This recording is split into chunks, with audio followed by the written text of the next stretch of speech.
Welcome to your last video about the legislative branch. Today we're going to be talking about influences on Congress. So how different groups of people influence members of Congress to vote a certain way. So the first influence on Congress we want to talk about, and hopefully this is the biggest influence on Congress, are the voters, the people like you and me who elect members of Congress to do a job that we want them to do. So there's two different ways that congressmen are influenced by voters. One of those ways is through log rolling, and we'll talk about this one in the next term a lot more in our discussion. But just know that log rolling is the idea of you help me with my bill and I'll help you with your bill, kind of like a you scratch my back, I'll scratch your back situation. Okay.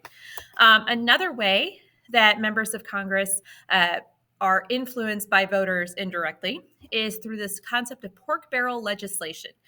Sometimes it's called just pork barrel spending, but pork barrel legislation refers to spending government money, so federal money, on local projects. Okay, just get that down, and we'll talk more about that in our discussion in class.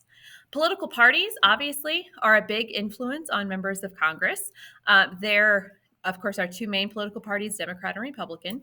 So, if you want to run for Congress, if you want to run for president, it's important to have the support of your political party. So, when you go into a committee hearing or you go into a bill writing session, you're going to probably be working along the lines of what your political party wants you to do. Okay. So political parties influence members of Congress because they have an agenda. They have like a specific list of things that they want to accomplish, and they want members of Congress to help them do that. The executive branch is also an influence on Congress. The president, through a whole bunch of different policy promises, campaign pledges, that kind of stuff.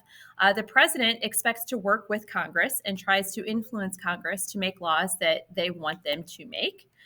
Interest groups and lobbyists are also huge influences on Congress.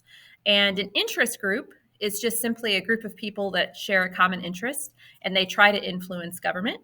And then a lobbyist is a person who leads an interest group. And their job is to try to lobby or encourage Congress to make bills that are going to benefit their group. And last, a political action committee, sometimes they're just called PACs or PACs. A political action committee is a group that raises money to help get people elected to certain offices, okay? So if you have been elected and a certain political action committee helped raise funds to get you elected, then they're going to expect you to do some things to help them and to help their cause, okay? So I will stop there. We will do a deep dive in class. If you guys have any questions, let me know.